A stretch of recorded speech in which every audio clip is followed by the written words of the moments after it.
You're listening to Graphic Novel Explorers Club podcast, an audio book club. Greetings, explorers. I'm one of your hosts, Johnny, joined by Francis Preziosi. And Dennis. Today we are discussing Marvels by writer Kurt Busiek. I probably butchered the hell out of that name. I think that's status quo for our podcast. With art by Alex Ross. Side note, I always identified this as an Alex Ross book because of the art, not because of the writing, which Alex Ross later did Kingdom Come, which is his story, and it's much more religious. We'll get to that another episode, maybe. We hope you've already read today's title because all three of us have read the book, so beware, spoilers ahead. Explorers can share their opinions and thoughts with us by leaving a comment on our Facebook page or over on Twitter and Instagram at GN Explorers Club. This is Marvels by Marvel, which is kind of redundant. It was published back in 1994. Which surprised me, to be honest. I thought, because in the 90s, I kind of ended up catching up to comic books. Like, I kind of dropped out of comics for a little bit. I was doing other things. I was in college, etc. And losing your virginity. Yeah, that kind of stuff. And I thought this came after Kingdom Come. But in fact, it precedes Kingdom Come by 3 years. Yeah, because I think this was the first big thing that put Alex Ross on sort of the scene for comics, being because it's even though I wasn't reading comics at this time, I was aware of him because so many of my comic book nerd friends were like, this, nothing looks like this. Well, it's also in the 90s, so Alex Ross actually drew feet. There aren't a million pouches. For a product of the 90s, it's surprisingly not 90s. Yeah. It's photorealistic almost. But, Francis, we had read this a couple months ago. We're like, oh, we still need to do Marvels. And you forgot a lot of what we read. I did. And we were talking about this before we started recording. We'd like to get your recap. So, due to the title, I knew it was Marvel related. And first, can I just say, I was tiffed, per usual, 232 pages. Yeah, it's a long one. I admittedly skimmed because I don't like Marvels. So we're sitting here today and I'm kind of skimming through the book before we're recording. And I'm like, I don't remember any of this. Like the story that I remember reading, it's the one-eyed photographer. And something that was like locked up for years comes down to the earth and like starts destroying people. And the Marvels, like the people of Marvel, is it the mutants? Well, you tell us. Okay, yeah. So I think it's the mutants. I don't know. Like the whole team goes to fight this thing, and they lose. And people are like, well, who saves us now without the mutants? And apparently, the photographer has like a mutant child, but it's not really. I mean, like they like found it, and she leaves. Like she runs off, and he never hears from her ever again. And then the whole book is just these fights between the mutants and this thing, and then like Earth, and like the people don't like the mutants. Yeah, and that sounds like at one point there's Spider-Man, Spider-Man, and you also thought he had a lot of marriage problems. Yes. Oh yeah, I thought the photographer, like the wife was always getting mad because he was never around, and I thought he quit, but you guys are saying he just retired. But yeah, and Spider-Man somehow doesn't save this girl. She's blonde, and I was wondering if that was the guy's mutant daughter, but he didn't know. Like, do we ever find out about the mutant daughter? That's the only thing I really cared about. What happened to this mutant daughter? But apparently this involves World War II. No idea. And we also discovered that you were anti-mutant because you were looking at the mutant little girl in the story. You're like, ew, look at this. Yeah, I was like, what is that? Oh, that's terrible. Well, you're not too far off from the story. It's really a story of Marvel history, not unlike the Spider-Man book we read, which is more about Spider-Man, his history. Right. Sorry. I think like in season 2, we read like a Marvel history. I feel like there's a lot of Marvel history books. Well, we read X-Men Grand Design by Ed Piskor, which is his re-illustrated telling of the X-Men history. So yeah, every once in a while these things pop up. X-Men? No, there are X-Men in here, but it's So really confused. I feel like we're talking to our grandma. How I about that just don't- X-Man? I just don't get it. or this is like when people try to tell me about TikTok. I'm like, what? Yeah. You're not using Facebook anymore? What? Is this on the internet? The interwebs? It's really a artistic reinterpretation of the actual Marvel publishing history, but they've done it in a way where it's more of a contained story, which is why it's 230 something This pages. is what Marvel's doing. They're just recycling stuff to make more money. Yeah, that's Well, the comic book yeah. industry. and that's Yeah. where Disney was like, oh, we should follow this template in perpetuity. Yeah. So, well, at the time, like Dennis had said, when this book came out, it was very revolutionary and different. It's just other people have picked up on it since then and have done their versions of it. I'm surprised there's not a DC Batman Superman version of this. Yeah, really. But they probably figured, well, we did Kingdom Come, where we just jump ahead in time. Yeah, you'd probably like that one. It's very religious. I was gonna say maybe they realized nobody cares. Like, oh my god, how many times can we tell the same story? Yeah, and really that's what it is. It's a retelling. It's told through what the common person sees through this history of Marvel, and it starts off. He's basically the same age as Stan Lee. In fact, I think Stan Lee pops up in this. Yeah, he does. A lot of the early comic book writers. He goes to a diner in New York, in Manhattan. In fact, they do the famous Nighthawks painting in this, and yeah, he basically starts off as the same age as Stan Lee and ages, and by the end of the story, which is taking place in the 2000s or 90s, Right. He's an elderly man. Yeah, the interesting thing, though, unlike the Spider-Man book that we read, so that one, it's what if Spider-Man stories happen, but he actually ages. In this one, I'm a little confused because the people age. The but humans do, the regular people. the regular people do. I don't know if the superheroes do. They seem to be about the same age. Although I will say, I do like Alex Ross's take on superheroes because they're not necessarily the super, like, genetically gifted, super handsome people all the time. There's actually one of the cover issues that's in the very beginning of this book shows like different photos, and one of them's Doctor Strange, and he looks terrible. Reed Richards looks like, I think he based it on some TV character because he at the back of it, he shows where, and he's done this throughout his entire career. He does a lot of photos of friends dressed as these characters, and or he of bases himself, the characters, and then he'll draw them around that, Gotcha. or he'll do a lot of like reverse imaging to get light sources to make the original human flame. Here's Doctor Strange. You can see him. He looks kind of lumpy, right? Let me see. He looks like someone's teacher stopping them in the He's on the hallway for bottom. running. Holding up his hand. Gotcha. He looks like a fortune teller. Yeah, he looks like Yeah, he looks like someone's like social studies teacher. Yeah. So if my recap wasn't completely accurate, what did you guys read? So it starts off with the very before Marvel was Marvel, it was, do you remember? The Human Torch. No, but before Marvel was Marvel Publishing, it was a different company. It was, but I forget. And a lot of these characters were under these different titles. So Namor was under one, the Human Torch, who's actually a robot, was under a different one. And then these companies started becoming, they started kind of coalescing into one, which was Marvel. How can a robot be on fire? That's the thing. I'm so confused. As soon as he wasn't meant to be on fire at first. but when he comes into contact with air, his skin reacts and catches on fire, which is very funny because they do that on Venture Brothers. Right. Only he's in terrible agony pain.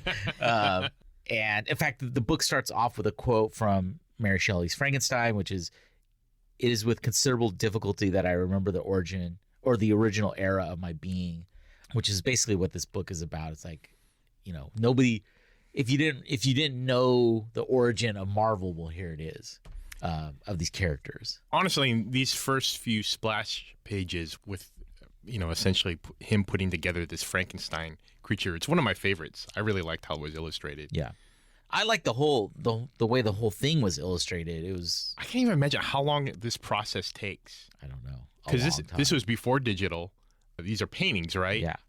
And they're super well detailed. I can't imagine how to put together 200 and something pages like that. Yeah, I'm not sure. Even I like the illustrations.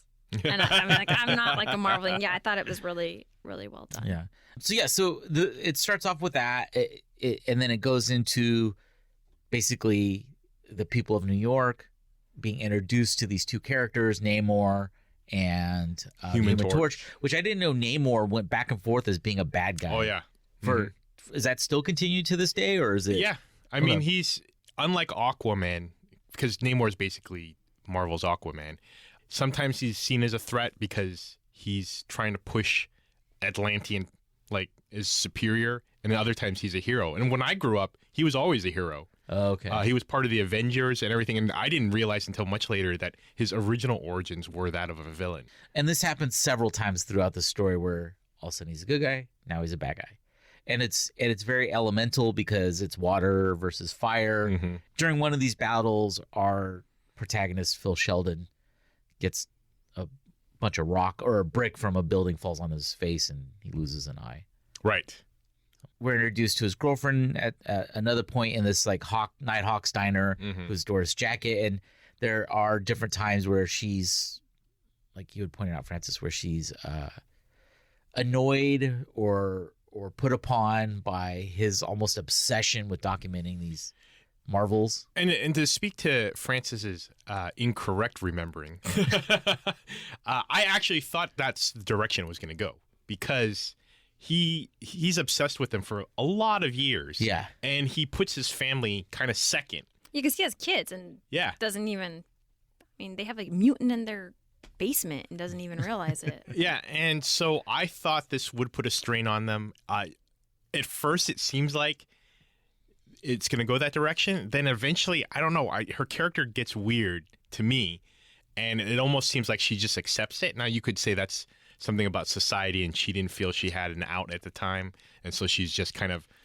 satisfied with a dead-end marriage, so to speak. I do remember at one point, I think I'm remembering accurately, like they're at dinner.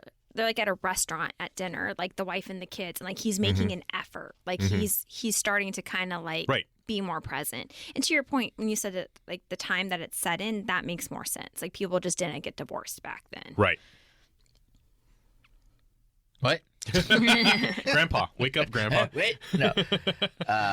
Yeah, and as the story moves on through the decades, we're introduced in the 60s to the X-Men, Mutant Registry, and all that, when that actually happened in the Marvel timeline. And it's great because, I mean, it's often been said, if you're a fan of the X-Men, that they're an analogy for the civil rights movement. Yeah. And in here, it's much more of a direct analogy where it literally almost replaces the civil rights movement, where a lot of the imagery looks like it's taken from that time period. People taking pitchforks, hoses, yeah, dogs being sicked on people. Right, exactly. Phil, who, as the story goes on, there's a misunderstanding where it seems like Angel from the X-Men and Cyclops injure a cop or something like that, Well, but it turns out it's some guy's a falling construction down. site. Yeah, some guy's falling down. And what I love about this is you see the actual image of what's happening, right? And then you see the narration of, I think it's one of the bystanders explaining how the X-Men, quote unquote, attacked this guy. But you can clearly see how they're trying to save him. Like they're trying to like grab him, or Iceman's trying to create a slide to have the guy be caught on. But they're reframing it as he's being attacked by them. And it's fascinating because you see this a lot happen throughout the book, where the perception of the public is very tainted compared to what actually is happening. And in the comic books, or it's not, or not just tainted, but it's like blown way out of proportion. Right, exactly. And at this scene is where Phil is actually, Sheldon is caught up in the hysteria almost. Yeah, and he throws a brick at one of them, and Cyclops says they're not worth us reacting to, and that really hits him in the heart and the head. Right. About that. And then that's when his oldest daughter is hiding a mutant girl in their basement, and he thinks it's a dog at first. Right. And then it turns out it's not. It's this little girl who's scared. Her regular parents ran off because she looks like an alien. And is she in the regular No, as far as series? I could tell, she's not a real character that picks up in the Marvel universe. Okay, nothing that you're aware of. I mean, she could so be. we never do find out what happens to her. Well, she realizes the danger she's putting Sheldon's family in, and runs away and leaves a note just saying like, "Thank you for taking care of me. I really appreciate it. I can't." Right, but then at the end of that scene, like he makes the comment, like, "And I never found out what happened and to he her." never. So Right. it sounds like Yeah, we she- never find out. She never returns or anything. She could be dead. She could have gone somewhere else. Yeah. And if you're Francis, that's what you hope for, because Well, no, I you're think that's anti-mutant. crap. I think they should bring her back and say what happened to her. She should have a bigger role. You're anti-mutant. Was there ever a sequel to this? No. Although I will say that, because I was looking it up, there was never a sequel. There hasn't been any kind of animated adaptation, but they are planning, oddly enough, a podcast like Like drama. Graphic Novel Explorers Club. Yeah, no. Where they were acted out. So just like a radio really? serial kind of thing. Oh God.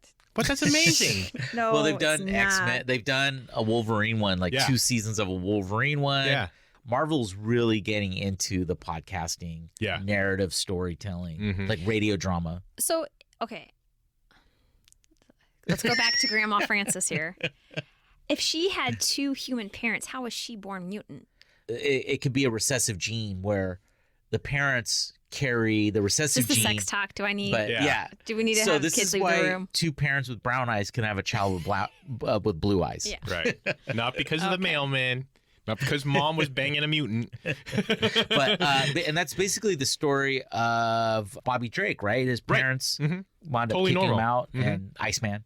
Mhm. And I think Her parents left her. Like she didn't. Like yeah, they abandoned they her. abandoned her, which is probably what Francis would do. If Yeah, she was a exactly. mutant- I would. a mutant kid.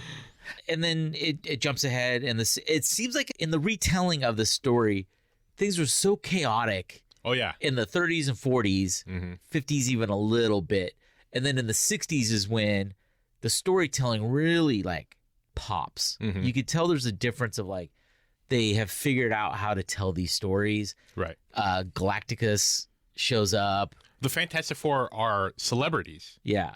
Yeah, their wedding, Sue Storm and I almost Reed said Richards. Lou Reed. Lou Reed. Wow. Lou Reed Richards. That's a combo character I'm going to There do you for go. Halloween. Their wedding is attended by all these characters, and Right. Phil gets to attend because Right. he's the Marvel photographer. Mm-hmm. And then it's made a big deal about after the fact, and I don't know if it was a big deal when the story came out, but Wolverine does not show up in this at all. Right. And this is at the height Which of I really appreciated. this was at the height of Wolverine becoming like the Marvel character. Well, it makes so sense over him. because Wolverine really wasn't a mutant character until it was like retconned in the 80s or something. in 70s. I think he first appeared, maybe. But You yeah, don't know exactly. I'm shocked. Well, he shows up in a Hulk comic Right. first. right. That he attacks in his classic blue and yellow outfit. And originally he was going to be a Wolverine that turned into a human. That was Really? yeah, that was like his origin story. Like he was going to be a mutated, almost like Teenage Mutant Ninja Turtle, where his origin was he was A mutated a Wolverine animal that became a human character. Is that And- true? Yeah, Oh. I'm not making that up. I have nothing to gain by making that up. Well, yeah, so he's been retconned into continuity where he served in World War II and all this stuff. But yeah, originally he wasn't part of the classic X-Men characters. Yeah, it was Iceman, Jean Grey, Right. Cyclops, And Jean Grey was known as Marvel Girl? Ms. Marvel. No, Ms. Marvel. Marvel Girl. I think Marvel Girl. and there was one more. There was Isn't 5. this Isn't that the Amazon show? There was like Marvelous Miss Mabel, Yeah. Maisel, Yeah. the Marvelous Miss Marvel. Why That's am I- actually, yeah, that's a Marvel show where she's a comedian. her mutant power is comedy. It really takes place through the 70s. I don't think it touches on the 80s or 90s because that's why you don't see Wolverine. Or the like the Chris Claremont line of stories. Or you don't see the Spider-Man stories like The Black Suit or Secret Wars. Oh, okay. Yeah, so it primarily takes place in the 70s. And it's at a certain point, Phil Sheldon starts to realize like, what have I done with my life? I should Right. have been spending more time with my family, and that's when he decides to basically sell his. He has an understudy and Mm-hmm. kind of turn his business over to her. And he's done this a few times where he's like, oh, I got to get back to my family. I think I forget what crisis it was. If it was the Galactus one, or there was another one where because it's Galacticus when they. And he decides, you know what? The world's going to end tomorrow. Yeah. Who cares about the morning paper? So he actually hoofs it because the streets are clogged. There's no trains running. He hoofs it back home to his wife and kids to basically watch the world end. Yeah. And that story was like the first big Fantastic Four story, or had they already been around for a while? They had been around for a while, but that's the biggest, like, the world is ending. Catapulted. Yeah, and that has a Silver Surfer. Mm-hmm. So yeah, I love the illustrations of the Silver Surfer, because you can see all the, like, when him and the Fantastic Four flame battle, fight. You can see the flames reflecting in his. Alex Ross visage. is a master. Yeah. I wish I should have looked up his biography, because these are the only things I know him for, and to come out of the gate like that. It's not even like, oh, he used to illustrate, and maybe he did, but it's not like, oh, he used to illustrate, She-Hulk, and suddenly they said, hey, you want to do some paintings? I don't know, but it's amazing what he does with the stuff. And you could tell that this, and I don't know if I said this at the beginning or not, like this Kingdom Come and this story remind me of, like, the director of Thor. Tiki. Watiki. Watiki. We're butchering. We butcher names on this podcast. But that movie, and then did so well that it gave him enough cred to where they're like, go ahead and make Jojo Rabbit. Right. Which is, I think, kind of like what happened with this. Marvel's did so well, he probably pitched to DC like, hey, let me do a thing with your characters. And they're like, cool, let's do it. Yeah. Yeah, so I really, really liked the story. I thought it was fascinating how the public turned on the superheroes so quickly, and how there was this misinformation. I mean, really, it was made in the 90s, 94, but a lot of this stuff is relevant today in terms of fake news. Like, there was a whole thing where the public basically denied, and the press denied, that the Galactus thing was an actual threat. Like, they were like, did we really need to be saved? Was it a creation of the Fantastic Four? We didn't really need them. They actually made more of a disaster. Oh, and the other thing that really impacted him was Gwen Stacey's death. Right. Which he realizes, like, what has all this fighting been about when this innocent young person dies? Like, was any of this even worth it? Is that the blonde girl? Yes. And that's traditionally Spider-Man's first girlfriend. Later on, in a different universe, she becomes Spider-Woman, Spider-Gwen. If you've seen the Spider-Verse. That sounds ridiculous. Oh, my goodness. But it's an interesting meta commentary about her in particular. So he's very, like, he thought Spider-Man's going to save her, and he doesn't kill her, but he's basically contributes to her death accidentally because he spiderwebs her and her neck snaps because of natural gravitational pull. But what's interesting is that it's a meta commentary on the comic book universe, because that's true. Most of the time, you have superheroes who are resurrected. They might be killed, but they're resurrected. They're generally safe, but the people around them are not safe necessarily. Yeah. So, the Aunt Mays, the Gwen Stacys, they can be killed at any time, and that impacts the characters, but then they move on, right? Spider-Man moves on to Mary Jane. Their lives go on, whereas the innocent characters don't. And Gwen Stacy's entire family's, like, killed. Her dad dies. Yeah. So I have a question. Sorry. Yeah. That's right. Does Marvel own Batman? No, that's DC. Of course. How do I not know that? So, like, Batman, doesn't he, like, kill his girlfriend by accident, or doesn't save her? What? Yeah, in The Dark Knight. Oh, okay. In the that's movie. the movie. Yeah. Oh, it's not a comic book thing? No. Okay, so I was like, does every superhero have to, like, let their girlfriend die? Well, that's a big critique about Fridging. these stories. Yeah. Because, like, Wolverine and, like, she dies in one of the movies.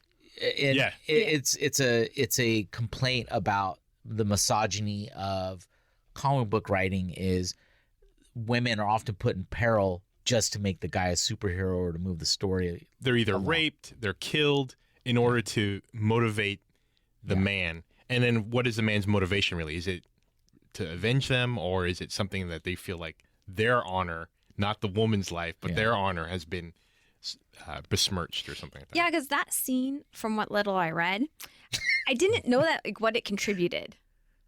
Is it just to show that, like, superheroes are it not falls infallible? into the trope of her death now motivates Phil Sheldon, our protagonist, to walk away from the Marvel universe, basically.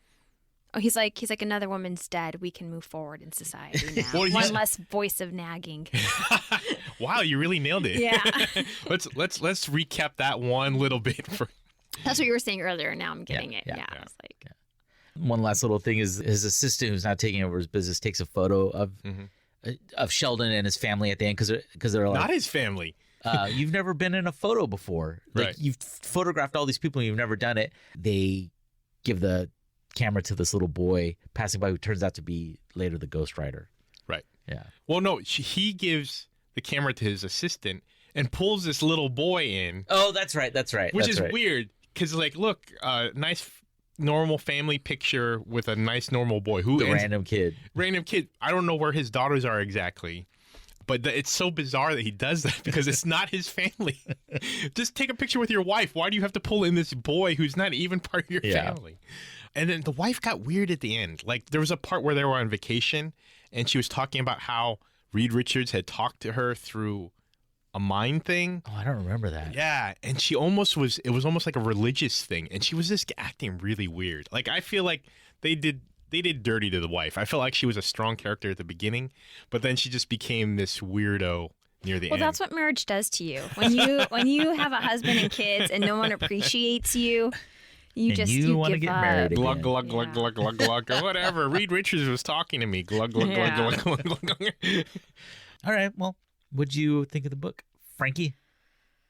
It wasn't terrible, which is saying a lot because I usually God, what was that X-Men thing we had to read? It was like old Grand school. Design. Was that the thick one? It was like the It's right paper behind one. Yeah, Yeah. Oh, that was amazing. There's a sequel to it, in fact. Of course. But yeah, for Marvel, from the story that I read, I don't know what you guys read. I was like, oh, okay. Like, it's not bad. But it's so overwhelming when it was so many pages because I can only download the Hulu app on my phone. Like that, I had to upgrade all my systems. So I have to like zoom into each page and read their little teeny tiny copy and zoom out. But I mean, it's fine. Like but it just doing that motion like over 100 pages. And so I just do a lot of swipe right, swipe. Like, okay, I get the gist. But it sounds like I missed a great story. That's why you should read on a tablet like I do. But I will say, for someone like me, I played outdoors as a child, so I'm not deep into this stuff like you guys are. Wait, what are you trying to? Yeah. I didn't read comic books until I was in my late 20s, actually. Oh, okay. You don't play outdoors now. Now we stay now I inside. don't play Yeah, outdoors. that's true. I didn't get into comic books till my 20s either. But for someone who doesn't know a lot about the Marvel universe, I was like, oh, okay, like I get it. Yeah, it's a good recapper of the history. I found that interesting, and I love the art. I would recommend the book if you want to know more about like a novel way of telling the history of Marvel publishing. Well, I like it because of the way it connects the history. So unlike Grand Design, to Francis's critique, it's just kind of it's playing the hits. Yeah. If you just played the hits and there's no connective tissue, if you're not familiar with it, you're like, I don't understand what's happening. Yeah. Here, there's a connective narrative of Phil Sheldon trying to report on these events, and these events are happening outside. So you're focusing more on him while these events happen, and he's kind of explaining in context what's happening to those events. So you could have never have read a Marvel comic and understood what's going on because he's explaining for a person who's never seen a comic. This is so out of left field, but I'm just going to go there. I wasn't going to say anything. When I started reading the book, because it's from the viewpoint of like some like middle-aged man having like a midlife crisis, in my opinion. It really reminded me of the Zodiac Killer movie with Jake Gyllenhaal because he's like a reporter in San Francisco and he just gradually and slowly becomes so obsessed with this, and that's what this was starting to remind me of at some points. No, for sure. I would say that he definitely became obsessed to the point where he was sacrificing his family. I mean, and then you could say that about a lot of these journalist careers, right? I often wonder about that, where if you have a family, but you're like, oh, there's a war in Afghanistan that I have to cover. I'm the best reporter. Well, anybody that like finds a thing and they become obsessed with it, like as a career. Right. Yeah. Right. There was one thing I forgot to mention was Peter Parker shows up in this briefly as Peter Parker, and it's at the Daily Bugle where Phil Sheldon is freelancing also, and Phil Sheldon does not like Peter Parker because Peter Parker takes all these damning photos of Spider-Man to turn over to J. Jonah Jameson, who uses them to, besmirch and turn the public against Spider-Man. I just thought that was funny because Phil Sheldon doesn't even know that Peter Parker is Spider-Man. And Phil is like an advocate for Spider-Man. Yeah. So. Yeah, because he's like, his life is so sad and he just wants to have the superhero life. I don't know if that's it. I don't know if he wants to be a superhero. I think he just he's fascinated by them. Like it's like a photographer who happened to be there at the big dawn of the British invasion. Like if you happen to be there just shooting photos as like the Rolling Stones, the Beatles, the Who, the Kinks, before they become those big bands, when you're just like there at the burgeoning of it, and you just happen to be there, and then as these things are getting bigger, you're like, well, I'm already in with these guys, I know everything, I'm just gonna continue to take photos, and then that's now your career. Right. Like he found his calling was shooting photos of these superheroes. So yeah, overall, I really liked the book. I thought it was, especially if in context of the 90s, the art is so amazing. Different. Yeah. And that was when comic book art was terrible. I still think and some of the writing was terrible, to be perfectly honest. And this is very uncomic booky, like in terms of like the Clone Saga, all the 90s stuff that was happening. It was actually a much more scaled back approach. So I thought it was fascinating. I mean, think about a comic book that's not focused on huge fights. I mean, the superheroes appear in there, but your main character is a reporter, and you're like looking at his life. I mean, how uncomic booky at that time is that? So yeah, I would highly recommend it just to look at, and especially if you're a fan of Kingdom Come, and like me, didn't realize before that this is actually came before that. And he wrote both. Yeah, I mean, Alex Ross illustrated and wrote Kingdom Come. Right. So. Is that really the title of the book? Yeah, it's very religious. There's a character that like replaces Superman as like the power, as the main superhero, and it's basically I read a bunch about this many years ago, and he's basically the golden lamb. In fact, he has a ram's head as like his staff, and he's the false idol, whereas I guess Superman is supposed to be the real. It's an allegory for like Jesus and like, the false idol. To add confusion, it's Shazam, but at that time period he was still called Captain Marvel. So you have a hero called Captain Marvel who is a DC hero. Well, Frankie, where can people follow you if you want them to follow you? On Instagram, because Johnny doesn't like the Instas, at Wards in Waffles. All right. And Frankie, I almost called you Frankie. Dennis. God damn it. They look so much alike. Yeah. They can follow the podcast on IG and Twitter at Gene Explorers Club. Cool. Thanks for listening. We'll see you in 2 weeks. Bye. What the hell is this? That's so disturbing.